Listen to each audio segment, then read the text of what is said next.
বন্ধুরা, আমরা এখন অ্যালকেনে হ্যালোজেন প্রতিস্থাপনের বিক্রিয়াগুলো সম্পর্কে একটু জানতে চেষ্টা করব। তো এই বিক্রিয়াগুলো জানার পূর্বে আমরা তোমাদেরকে ছোট্ট একটা গল্প শোনাবো। এই গল্পটি হচ্ছে মূলত কাক আর কোকিলের গল্প নিয়ে। তো তোমরা অনেকে জানতে পারো, আর যদি নাও জেনে থাকো তাহলে এখন জেনে নাও যে কোকিল কখনো নিজে বাসা বাঁধতে পারে না। সে যে কাজটি করে সেটি হচ্ছে কাকের বাসার মধ্যে সে নিজের ডিম পাড়ে। এখন যে ব্যাপারটি ঘটে, কাকের বাসার মধ্যে তো আসলে কাক তার ডিম পেড়ে রেখে যায়। তো কোকিল আসলে যে কাজটি করে সে কাকের বাসার উপরে প্রথমে আসে, তারপরে যে কাজটি করে দেখো যে বাংলা সিনেমার ভিলেনের মতন একটা হা হা হা হা হাসি দিয়ে সে কাকের একটা একটা করে ডিম ফেলে দেয়। এই যে দেখো কাকের একটা ডিম ফেলে দিচ্ছে আর ফটাস করে সেটা ফেটে যেয়ে এখানে ভেঙে গেল। তারপরে যে কাজটি করে কোকিল সেটি হলো কোকিল এখানে তার নিজের একটা ডিম পেড়ে রেখে দেয়। এভাবে সে একটা করে ডিম পারে আর একটা করে কাকের ডিম সে কী করে দেয় বলো তো, ফেলে দেয়, আর এরকম ভিলেন মার্কা একটা করে হাসি দেয়। আচ্ছা, তো এখান থেকে আমরা তাহলে কি বুঝলাম যে কাকের বাসার মধ্যে যদি দেখি যে আমরা 4টা ডিম থাকে, তাহলে কোকিল হয়তো যে কাজটা করবে সেটা হচ্ছে একটা করে ডিম ফেলে দিবে আর সে নিজে একটা করে ডিম পারবে। এরকম করে যখন কাকের 4টা ডিমই বের হয়ে যাবে তখন আসলে বাসার মধ্যে কি পড়ে থাকবে বলো তো, কোকিলের 4টা ডিম পড়ে থাকবে। অর্থাৎ কাকের বাসার মধ্যে কোকিলের ডিম পড়ে থাকলো, কাকের ডিম কিন্তু আর পড়ে থাকলো না। তো এটার সাথে মিল রেখে দেখো আমরা যে জিনিসটি দেখাতে পারি যে অ্যালকেন, আমরা দেখতে পাচ্ছি যে এই অ্যালকেনটি হচ্ছে একটা মিথেন, যেটা একটা অ্যালকেন যেখানে n = হচ্ছে 1 হয়।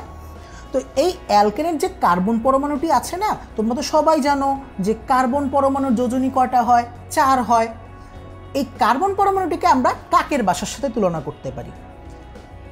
আর এই যে 4টা হাইড্রোজেন তার 4টা যোজনীর সাথে বন্ধনে আবদ্ধ রয়েছে, সে 4টা হাইড্রোজেনকে আমরা কাকের ডিমের সাথে তুলনা করতে পারি।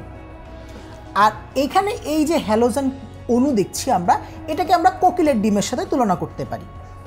তো যেটা হলো দেখো, এই কোকিল কাকের বাসায় যখন আসলো, এসে সে কাকের ডিম একটা করে সরাই দিল। এখানে যদি আমরা একটা কাকের ডিম সরাই দিই, মানে একটা হাইড্রোজেনের ডিম সরাই দিই এবং একটা কোকিলের ডিম রেখে দিই, তাহলে কিন্তু আমার যৌগটা কি হয়ে যাবে দেখো, CH4 ছিল, একটা হাইড্রোজেন সরিয়ে কোকিল তার নিজের একটা ডিম রেখে দিল। তাহলে কাকের বাসা কার্বন, কার্বনের মধ্যে কাকের ডিম থাকলো 3টা আর কোকিলের ডিম কয়টা থাকলো, একটা থাকলো।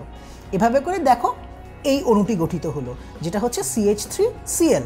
অর্থাৎ মিথেন থেকে যেটা হলো সেটা হচ্ছে মিথাইল ক্লোরাইড। এই যৌগটির নাম হচ্ছে মিথাইল ক্লোরাইড। এই মিথাইল ক্লোরাইড যৌগটি গঠিত হলো। এবং মনে রাখবে বন্ধুরা, এই যে বিক্রিয়াগুলো আমি দেখাচ্ছি, এই বিক্রিয়াগুলো সবগুলোতেই কিন্তু আসলে আমাদের মৃদু সূর্যালোকের উপস্থিতি থাকাটা অপরিহার্য। আর যখন কোকিল তার একটা ডিম মানে ক্লোরিন পরমাণুটি রেখে দিল, আরও একটি যে ক্লোরিন পরমাণু থাকে সেটি হচ্ছে কাকের যে ডিমটি রয়েছে সেই কাকের ডিমের সাথে মানে হাইড্রোজেনের সাথে মিলে একত্রে সে HCl গঠন করে। এরকম করে কি ব্যাপার ঘটবে বলতো, এই যে কাকের বাসাটা আমরা আবার দেখতে পাচ্ছি, কাকের বাসার মধ্যে কোকিল আরও একটা ডিম রাখবে, অর্থাৎ সে আরও একটি ক্লোরিন পরমাণু এখানে ঢুকিয়ে দিবে এবং আরও একটি হাইড্রোজেন পরমাণুকে সে এখান থেকে বের করে নিয়ে এসে HCl গঠন করবে। এবং দেখো এখানে কিন্তু আরও একটি ডিম যদি কাকের ডিম যদি বের করে দেয় আর আরও একটি কোকিলের ডিম যদি এখানে ঢুকে, তাহলে কিন্তু যৌগটি হয়ে যাবে এরকমের CH2 CH2 CH2 Cl2। আর এই যৌগটির নাম হচ্ছে মিথিলিন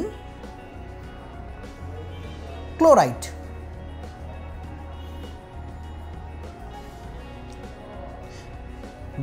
মিথিলিন ক্লোরাইড বলে, অথবা এটিকে আরও একটি নামে ডাকা হয়, সেটি হচ্ছে ডাইক্লোরো মিথেন। তো দেখো বন্ধুরা, এরপরে যদি কাকের বাসার মধ্যে আরও একটি কোকিলের ডিম এসে পড়ে, তাহলে কি হবে, এখান থেকে আরও একটি হাইড্রোজেন চলে যাবে আর এই যৌগটি গঠিত হবে। এই যৌগটিকে বলা হয় ট্রাইক্লোরোমিথেন। এবং ক্লোরোফর্ম নামের যে চেতনানাশকটি ব্যবহার করা হয় সেটি কিন্তু মূলত এটি, অর্থাৎ এটিকে আমরা ক্লোরোফর্মও বলতে পারি। অর্থাৎ এই ট্রাইক্লোরোমিথেন হচ্ছে আসলে ক্লোরোফর্ম। আর যখন একটা হাইড্রোজেন সে বিচ্যুত করে দিবে এবং আরেকটি ক্লোরিন পরমাণুও কিন্তু এখানে বিদ্যমান থাকবে, সেই হাইড্রোজেন পরমাণু আর ক্লোরিন পরমাণু মিলে HCl গঠন করবে। এরপরে এখান থেকে শেষ হাইড্রোজেন পরমাণুটি যদি বিচ্যুত হয়ে যায় তাহলে যেটি পড়ে থাকবে, দেখো 4টি ক্লোরিন পরমাণু আসলে এখানে চলে আসলো, অর্থাৎ কাকের বাসার মধ্যে 4টি কোকিলের ডিমই চলে আসলো এবং এই যে যৌগটি গঠন হয় সেটিকে বলা হয় টেট্রাক্লোরোমিথেন।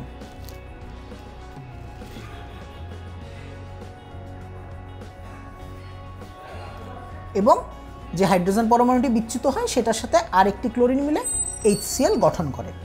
তো এই যে বিক্রিয়াগুলো বন্ধুরা ঘটছে, এই বিক্রিয়াগুলোতে দেখো মিথেনে একটা হাইড্রোজেন প্রতিস্থাপিত হয়ে একটা ক্লোরিন আসলো, আবার যে জিনিসটা গঠন করলো সেটার আবার আরও একটি হাইড্রোজেন প্রতিস্থাপিত হয়ে আরও একটি ক্লোরিন আসলো, আবার তেমনিভাবে আরও একটি হাইড্রোজেন প্রতিস্থাপিত হয়ে আরও একটি ক্লোরিন আসলো এবং শেষ পর্যন্ত সবগুলো হাইড্রোজেন প্রতিস্থাপিত হয়ে ক্লোরিনগুলো চলে আসলো।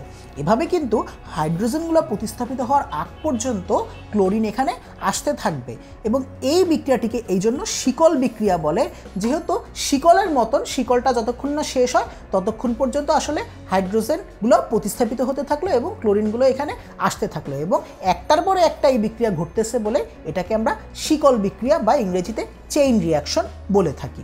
এবং এই বিক্রিয়াগুলো কিন্তু কিভাবে হলো, অ্যালকেনগুলোর হ্যালোজেনের উপস্থিতিতে বা হ্যালোজেন দ্বারা প্রতিস্থাপিত বিক্রিয়া, এবং যেটা কিসে হলো বলো তো বন্ধুরা, মৃদু সূর্যালোকে হলো।